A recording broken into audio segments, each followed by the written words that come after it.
in college. Yeah, so tell me, what do you do to pass your time right now? I told you I crochet, that kind of helps me. And then I also do that diamond art stuff. And obviously cooking, because cooking has a start and a finish. And I kind of feel like, just like with the crochet, when you feel like, if you get depressed and you feel like you're not really doing anything productive, you're not doing any, to me, it's, if I can make something that will make somebody happy or that will help someone, it does. It helps my heart to feel like I'm giving something back. It's not just all about me, that I'm giving something back. So all those crochet projects, I'm, hoping that somebody gets some warmth or some comfort for those. And the same really with the food. I'm showing my love to my family and to other people by doing this. For me, that's what it makes me feel. So, but share if you have something that makes you feel good. So anyway, onions, 1 onion sliced on the bottom. And now we have this monstrous, I tell you, 10 pound pork butt, okay? So there it is. It's huge, I tell you. Now, when I put it in my slow cooker, I'm gonna show you there's a fat side. Puzzles, oh, I like that. And the diamond art, yeah, unpacking boxes. Oh, sorry, gardening.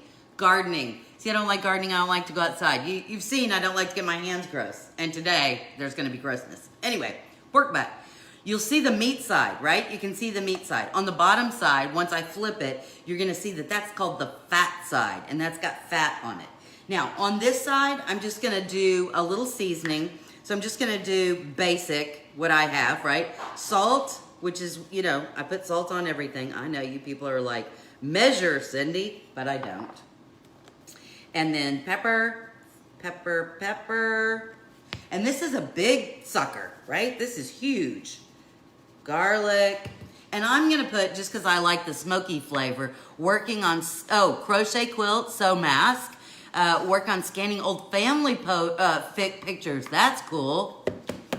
Back to the 1890s. Yeah, we crochet scrubbies too. Work, blah. I know, Maddie. All right, so I'm gonna add just a little smoked paprika because I like that smoky flavor, and when you see what else I add on here, you're gonna understand that, okay? All right, now I'm gonna flip it, but when I flip it, I'm gonna go ahead and flip it and put it in here because I want the fat side up, okay? Here we go, the gross part. You gotta pick it up. Oh, big heavy. And we're putting it back in there. Okay, now I'm gonna get rid of this. Okay. Here we go. Fat side is up. And you can kind of see the fat side. See? Fat side up. It's all white. And you may be saying, gross. Okay, the first thing you have to make sure is that it fits in your slow cooker. Although, you can slice it in half if you need to. You can cook it however you want to. Fat side up. Why do we want our fat side up? Now I'm gonna season this the same way, the same things that I season the other side with. Salt, pepper, garlic, and smoked paprika. So now why do you want your fat side up? I don't want my fat side up. Although I have the fat all over, so there you go. Okay, you want your fat side up because as it cooks, that fat is gonna soften up. Oh, there is nothing wrong with fat. I'm just telling you. Anyway, and so all that fat and the I'm gonna call it juice. You could call it grease, but I'm calling it juice because it's yummy. Is gonna work its way down into the meat, through the meat, around the meat. It's going to envelop the meat. It's so good. All right, so we did salt, we did pepper. So anytime you cook your meat and it has fat like on one side, like when you do, if you do what's it called? That you eat on St. Patrick's Day and New Year's Eve. Corned beef. Corned beef. There you go. A corned beef. You cook that fat side up too. Okay. Smoked paprika. There we go. I love this stuff. Oh, it smells so good. And you know where I got the smoked paprika thing from was Rachel Ray. She was always one of my favorites. We haven't had cable for like 2 years. So there's no cooking shows for me to watch. I used to watch them all the time, but there's none for me to watch. But she was one of my favorites. One, because she cooked more like a home cook, like stuff, and used stuff that I would have. And she wasn't pretentious. You know, it wasn't like, I trained at the Culinary Institute of America, or the Cordon Bleu. Did you like how I said that? Cordon Bleu. There you go. And so she made me feel a little bit happier that, you know, I told you that because I've been posting these shows that suddenly on my Facebook, I'm getting, and even on my YouTube, I'm getting all these cooking show things, right? Because all the people that used to have cooking shows are now having to cook in their own kitchens. And so I was watching one the other day, and I love Michael Simon too. He Iron Chef guy. I like him too because he's just a hoot. He's hilarious. But you know, he had fresh ginger. You know, I'm taking the fresh ginger and the shallots, which you know, that's not stuff I keep in my pantry. Shallots and fresh ginger, and then he made this salad, and it looked good, and the ingredients sounded good, except he took this Bib lettuce, which, okay, I don't usually buy that because it's expensive, but yummy. He took the big lettuce, and then he just put the whole leaves in there. I mean, you gotta, you know, do that. Oh yeah, Maddie, you're teaching 5th grade right now. I bet so. Everybody's teaching. Deborah, yes, brisket as well, fat side up. Hey, Michelle, you do need to catch up. Lots of good food we'd had. Anyway, so I love watching them, but it's kind of one of those, yeah, I'm not making that. So I'm really hoping, I mean, this was all designed so that this would be stuff in your own pantries or in your own refrigerator. And then as I make this, I realize you're going to say, oh my gosh, you're doing the exact same thing they did. Up until now, everything is good, right? Onion, pork. You could do this, right? Here's the ingredient that you're not going to have in your pantry. I promise you. If you have this in your pantry, you let me know. But I promise you, you are not going to have this in your pantry. Chipotles, little bitty can, what is this, 7 ounces. Little bitty can of chipotle peppers in adobo sauce, okay? Oh, chipotle peppers, they're smoked jalapenos and this wonderful adobo sauce. And the smell is phenomenal. Oh my goodness. I could just, oh, it's like drugs. Anyway, these are quite warm. So once I get done, I fish these out because they're whole. So that's not a problem. But the flavor that it gives it is so good. Oh my goodness. I don't think it's too spicy. Now, so I'm just gonna dump them on the top. I'm not gonna mix them, not gonna do anything, but dump them on the top. Don't you love those recipes? Dump, okay? Oh, that sauce, yum, yum. It's brown, and it has these little peppers in it. They'll be in my pantry next week if you can find them. Usually in the, it has international, right? Hey, Shelly, Bess, you have this in your pantry? Oh my goodness, I'm so surprised. Big brownie points for you, Bess. Anyway, chipotle peppers and adobo sauce. It will make it, it'll give it a little zing. But think about it, I just put a 10-pound pork butt in the cooker, and I'm only using a 7-ounce can. So it's not gonna be so spicy that nobody can eat it, right? And like I said, when I'm done, I usually fish out the whole peppers. Now I'm gonna tell you what, I'm just smoothing it with the can. I'm not even getting anything else out. But I will tell you, my husband loves spicy stuff. So I take out the whole peppers and I put them in a bowl, and then I get my mortar and pestle, except I don't use the, I just use the pestle, and in the bowl, and I smash them all up, smash, smash, smash, smash, smash, smash,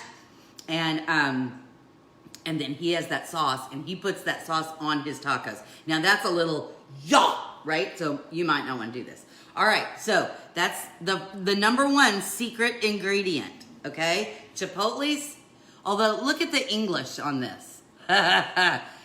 Never mind. Chipotles peppers. No, incorrect English. Okay, we're putting that aside. Chipotle peppers. Here's the second secret ingredient. What you say? If you've never made anything like this, you're gonna be thinking I'm an idiot. I'm crazy, I've lost my mind. Here it is, Dr. Pepper. Dr. Pepper! Yes, Dr. Pepper. So this is a 20-ounce Dr. Pepper, but if you have a can of Dr. Pepper, you can use a can. I know it'll be smaller, but it'll be fine, okay? Dr. Pepper. Should we drink some? No. We're not drinking the Dr. Pepper. We're pouring it in our slow cooker. Now, I'm not going to pour it on the top because I want those chipotles and adobo sauce to stay on the top. It's fizzy. Fizzy Dr. Pepper. Okay, that's it. Fizzy Dr. Pepper. Why in the world would I put fizzy Dr. Pepper into my meat, right? Although you thought that was weird last week when we made the cake with the lemon lime soda. You thought that was weird too, and it was awesome, wasn't it? Yes, it was. Anyway, so that carbonation is gonna help break down this meat. And so a pork butt is another one of those cuts of meat, kind of like round steak or skirt steak, that's tough. It's not like a tenderloin. It's not a tender piece of meat. If you just tried to cook this really quick, Linda, you have that. Oh my gosh. Oh, and you used them in a Mexican stew. You know, chipotle powder would probably work on this, Vicki. If you don't have the other, you could probably put chipotle powder on the top. Hey, Janice, good morning. And so this is not a tender piece of meat. So you got to cook it a long time. You know, you've heard that term low and slow. So what I'm going to do, we're going to put the lid back on, and then I'm going, ooh, lid, come hither, lid. Just like that. No other water, no other sauce. The Dr. Pepper and the juices and the chipotle and the onions on the bottom are all gonna marry all day long. All day long, I tell you. And then tonight, see, I'm sorry I couldn't make one and show you the finished product, but that would be 20 pounds of pork butt. And even I cannot eat 20 pounds of pork butt. So you're just gonna have to take my word for it that it is phenomenal. It's gonna be great. So I'm gonna cook this on high. This is my slow cooker. I'm gonna cook it on high for about 3 hours. Three hours on high. And then I'm gonna turn it down to low and cook it for about another 4. So 7 hours in the slow cooker. That's a long time, I know. But when we get done after that, oh, your whole house is going to, oh, it's gonna be so lovely. You're gonna, hey, Joanne. I know, it is absolutely delicious, Linda. The whole house is gonna smell so great. So when you get done, there is one bone in this pork butt, and it kind of looks like a T, right? It kind of goes out and it looks like a T. When this is done and you take the lid off, all you have to do, that bone will be exposed because the meat is just falling, right? You just reach in and pull, that bone will come right out. Throw that away. And then if you want to take your chipotle peppers off the top, if you think that's too spicy for your family, take that off the top. Oh, you have made it, Linda. Good. Darlene, I'll print the recipe or watch it again, whatever. Anyway, so you take your peppers off the top. Now you're going to take 2 forks or however you do it, and you're going to do the pulled pork, right? So you're just going to pull it all apart. You can take it out, pull it in a bowl, and then put it back in here with all that juice, with the onions and the Dr. Pepper and the chipotle, and oh my goodness, all the juices from the meat. So you don't need to pour it over anything. Once you have shredded up that meat, you leave it in the juices. Oh, so good. And the longer you leave it in there, the longer it all soaks back up into the meat. It is just too fine for words. So we're gonna put this in the slow cooker, and then we're gonna start on what goes on top of this in our taco. You ready? Okay. Oh my gosh. 10 pounds of pork in the heavy slow cooker. Okay. Yowza. Okay, hold on. I gotta plug in and turn on. Somebody told me yesterday there was too much of my refrigerator and not enough of me. There you go. Ugh. Okay, so what goes on top of this? That pork is good all by itself. And if you don't want to make the tacos like we're gonna make, this is really good over rice. If you just want to make a pot of rice and put that over the top of that. It's good over noodles. It's great in a sandwich, especially if you've got some like big crusty rolls, even a hot dog bun for that matter. But you can put pickles and onions and all kinds. It's just phenomenal. If you want, even after it's all cooked, right? So we usually have it once with all those flavors just like that. And then I'll take some out and maybe add some barbecue sauce to it, and then we'll have some barbecue something with it. So really wide open what you can do with this recipe. And because it's a 10-pound pork butt, really you can get 3 meals out of this. So it's very economical. If you figure out what we did, it was the Dr. Pepper and the can of chipotle. So I spent $9 on the pork butt, so $11 total divided by 3, right? So it's less than $4 a person. That's fantastic for 3, $4, I'm sorry, less than $4 a meal. So if you have 4 people, that's $1 a person. Oh my goodness. Hey Beth, yeah, it's a great recipe, and if you haven't tried it, you need to. Okay, so now we're gonna make the slaw to go with it. Most southern slaws, or most coleslaws that you have mayonnaise in them, right? A lot of mayonnaise. And I love me a good mayonnaise coleslaw. Don't get me wrong, I do love it. But for this particular meal, I like my coleslaw to have a little zing to it. And I don't really want a lot of mayo all over my pulled pork. So this one's gonna be a little zesty. We're gonna get some zesty slaw. Ready for some zest? All right, lazy. Remember, Cindy is lazy. Cindy's cheap and she's lazy. But when it comes down between the cheap and the lazy, I tend to go lazy. You can go cheap because one of the cheapest things you can buy in the produce section is cabbage. Cabbage is cheap, cheap, cheap. Usually you can get it for 33 cents a pound. Really? That's cheap. I went lazy, and these are bags, I tell you, of angel hair coleslaw. I like the angel hair. I just like the very fine thin. I've cut it up and cut it up really fine and thin. Thank you, Sharon. Hey, Kelly. Hey, Stephanie. Stephanie, Maddie's working. I'm just telling you. How many, wait, let me just see. How many people will this feed? Okay, well, Joanne, like I said, my family of 4 can get 3 meals off of this. So if you were gonna feed 12 people, I think you'd have, and doing these tacos, I think you'd have enough. But I do 3 different meals with this. This is just the first one. All right, hey Cheryl. So angel hair coleslaw. Really, if you like the bag that has the, because in the produce section, the one you see most frequently is not just coleslaw, right? It is coleslaw with carrots and purple cabbage. That's the one you normally see. I'm not a huge fan of all of that in my coleslaw, but this is you. And some people like to put onions in this. Again, not a big fan of raw onions. Not my thing. I like cooked onions. I like cooked onions a lot. Now look, that's a lot. These are 10-ounce packages. So that's 20 ounces of cabbage. That's a lot of cabbage. And you're saying, there is no way my family will eat all this. But I tell you that when we get done, it's gonna go down by half. Half! This old bowl, once we do it and put it in the refrigerator and then you come back like an hour later and check it, it's gonna be like, right? Which is awesome, because that means it soaked up all those flavors and oh, it's so good. All right, so here's our coleslaw. And we're gonna do, like I said, a kind of a zesty one. All right, so I'm gonna start with the basic seasonings that we use for everything. Salt. I know it looks like a whole lot, but it's gonna go down, and I'm putting vinegar in here. So I'm only gonna put a teaspoon of salt in here, okay? You say, how do you know that's a teaspoon? Because. All right, same thing with the garlic. About a teaspoon.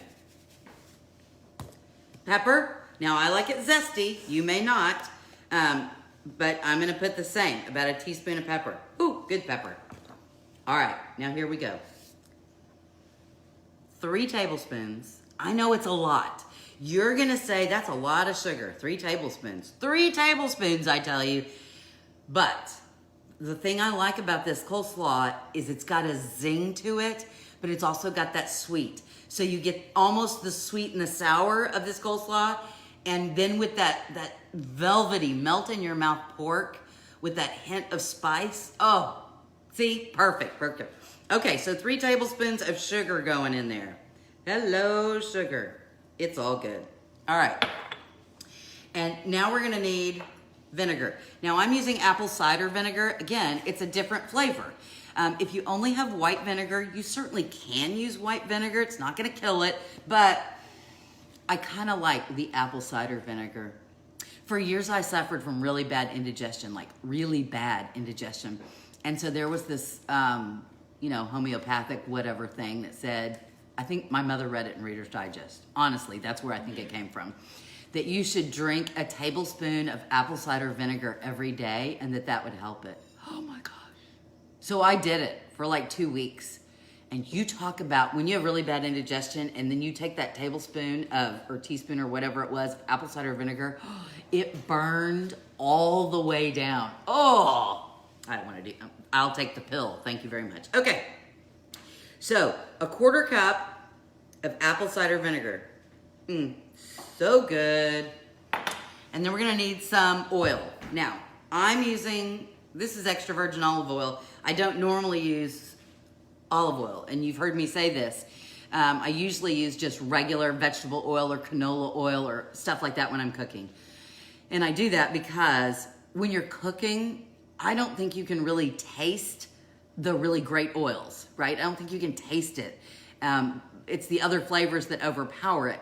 So I tend to use the cheaper oils when I'm cooking. But if you're doing something that's gonna be cold, I'm gonna go with the extra virgin olive oil. Has to sing that because of the wonderful things that he does. Oh yeah, we have to sing the song. We're off to see the wizard. Okay, all right. So I'm gonna use some extra virgin olive oil. How much you say?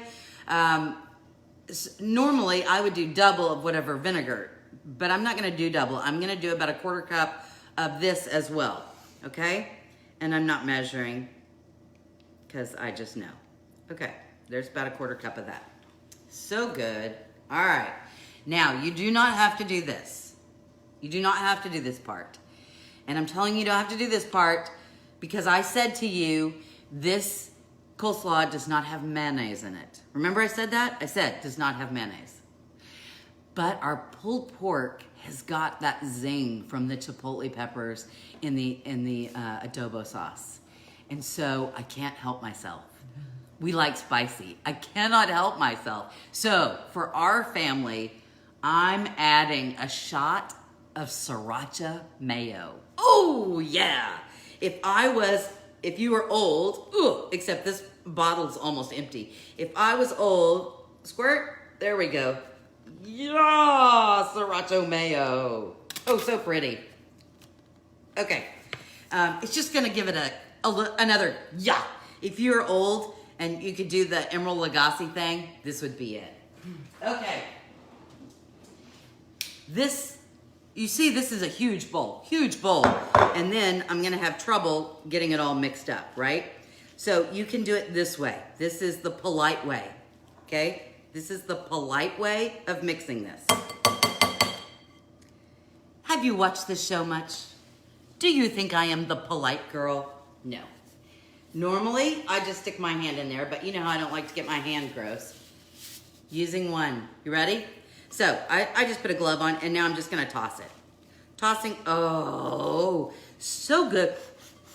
Yum! It smells so lovely. I forgot the last ingredient. And this is a weird one, and this is one you might not have in your pantry either. Oh, so good. This is the one you may not have in your pantry either, but it makes a difference in this particular recipe. And it's celery seed. Not celery salt, celery seed. I don't know what it does. This is a ½ teaspoon of celery seed, and it just makes a difference. Hey Danielle, hey David. Okay, so I forgot, so we're sprinkling that in there. It doesn't look like anything you've ever cooked with either, because it looks like you just put little seeds in there, little tiny seeds, and so it's kind of funky. You know the weird thing that I put it when I make homemade sauerkraut? I mean, I can't help it, but when I make homemade sauerkraut, I put in caraway seeds. And I started doing that because my favorite brand of, like, if you bought it canned, was a Bavarian sauerkraut, and it had caraway seeds in it. And it was always my favorite brand, but it's hard to find. And so I ended up, when I got my fermentation crock, I love and use celery seed all the time. Good, that's good.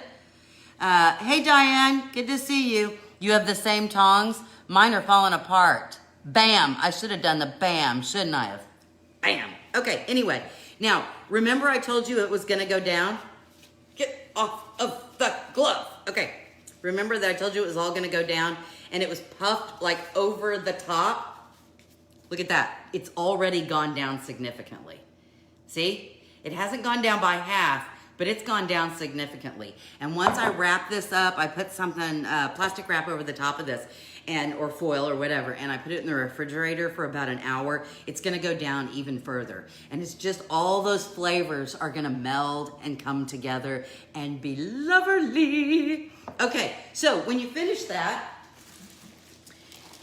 you've made your pork. It's 7 hours later. You've reached in and pulled out that bone. You've tossed the bone to the trash. You've taken the peppers off the top, if you're a wuss. No, I'm just saying. Take the peppers off the top. You've taken your forks. You've shredded up all the pork, even the fat. You are gonna be very tempted. Remember we cooked it fat side up? You are gonna be so tempted to take a knife and cut that layer of fat off. But I encourage you to not do that. That fat is going to melt and be so good. Please don't, and you're gonna mix it all up. But if you have to, cut the layer of fat off. Be all healthy. This is not that Cindy's healthy kitchen. It's just Cindy's kitchen. It's tasty and yummy and good and quick. Anyway, you've shredded up the pork. You've left it in that ooey gooey juice in the bottom. Now you've got your slaw done, and you put in your celery seed and your apple cider vinegar and all your spices. And maybe you jazzed it up with a little sriracha mayo. And now you're gonna take your tortillas. We use flour, but you can use whatever kind of tortilla you like. If you're really fancy, you make your own tortillas. I'm not. Get your flour tortillas, warm them up. I mean, you can warm your tortillas up in the microwave. You know, I've done that sometimes. I have a tortilla warmer, and it's plastic, but I put them in there, wrapped them in paper towels and stuck it in there. That warms them up. But it's really good if you put a little butter, a little oil in the bottom of your frying pan, and then put them in there one at a time. It's just a few minutes. You know, it's sometimes a few seconds. You do it on there, you flip it over, then they're warm and toasty and So if you want to go the extra mile, your tortillas are warm, however you do it, or you put them in the oven. Your tortillas are warm. You get some of the lovely pork. Oh, and it's dripping. It's dripping. You're doing one of those to get some of that stuff off. You layer that in your tortilla or tortilla. Tortilla, let's be. You lay it in your tortilla, and then you reach in and you grab some of this awesome slaw, and you layer that on top. The warm tortilla, the warm pork, and then that cold, zesty, tangy slaw on the top. Oh, it is gonna be like the best bite ever. Best bite ever, I tell you. So we made 2 things today. Two. I'm spoiling you. I am. I really hope you enjoyed this. This is, like I said, one of my family's favorites. Just because it is economical, doesn't cost a whole lot. It takes me no time to make. You saw how much time we took to dump the stuff in the slow cooker and walk away. So when we get back to work and you have to go, you pop this in the morning and it's done. And quite frankly, unless you're afraid your house is gonna burn down, although that's really not a thing with the newer ones, you can put it in before you go to bed at night. Then it's done the next day. You could shred it up and it's all, put it in the fridge. It's all ready for when you get home that night. So all of this is quick and easy, fairly economical. I mean, the pork butt is cheap. Coleslaw certainly is. And you bought a Dr. Pepper. So none of this is really expensive. So that's a good thing. And yummy. Oh, so quick, easy, economical, and wow. I hope your family loves this as much as mine does. For tomorrow, I will tell you what we're doing tomorrow because I've already planned. Look at me, planning. It's because I didn't do anything on Easter Sunday. Although I have to tell you, thank you. Thank you so much, because I was a little depressed yesterday not seeing hubby on Easter, and yesterday was day 25 of no hugs and kisses from the hubby. Anyway, but so many people sent me a message or a text and sent me hugs. And so those virtual hugs were really nice. And you made my day, you made my Easter. I really appreciate it, so thank you. Tomorrow, because you probably had ham for Easter, a lot of you did, because you had ham for Easter, you may have ham left over. Now, we could make ham salad, but I'm not gonna do that. So we're gonna make what I used to call a paycheck meal. I have several meals that I had to eat growing up that we referred to in my family as payday meals, okay? And that meant payday was a couple of days away and we didn't have much. And so those include, I don't know about you, but those include fried Spam and potatoes, salmon patties and homemade French fries, and beans and rice and cornbread. Now, what makes beans, homemade pinto beans, so lovely is that ham flavor. And so we're gonna use your leftover ham. If you still have the bone, that's awesome, but if you have boneless, that's fine too. We're gonna use your leftover ham and we're gonna make homemade pinto beans, and we're gonna make my award-winning, and I can say that because it actually won first prize at my church's chili cook-off, the cornbread category. And so it's a Mexican cornbread that is just to die for. So we're gonna make homemade pinto beans and Mexican cornbread tomorrow. Do I add salsa on top? You know, Deborah, I don't. Because the flavors from, you certainly could, but the flavors from that pork butt and that zesty coleslaw is enough for me. But you certainly could. But I will tell you, if you are unable to find, I think it's pretty easy to find, but if you are unable to find the chipotles in adobo sauce, you certainly could substitute salsa on the top, right? Or if you say that's gonna be too spicy for my family, you have smaller kids, you could certainly substitute like a mild salsa or picante sauce on the top and cook it that way. So that's an option for you. And like I said, if you wanna put salsa on top of your tacos, go for it, that's fine.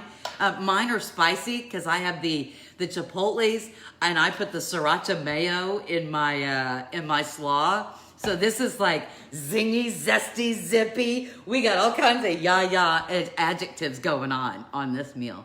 So that's all for today. I hope you enjoy your pork butt and your zesty slaw in your warm tortillas tonight. And we'll see you tomorrow for homemade pinto beans and fantastic Mexican cornbread. Have a great day. Hope your kitchen is smelling lovely today. See you tomorrow at 11. Bye.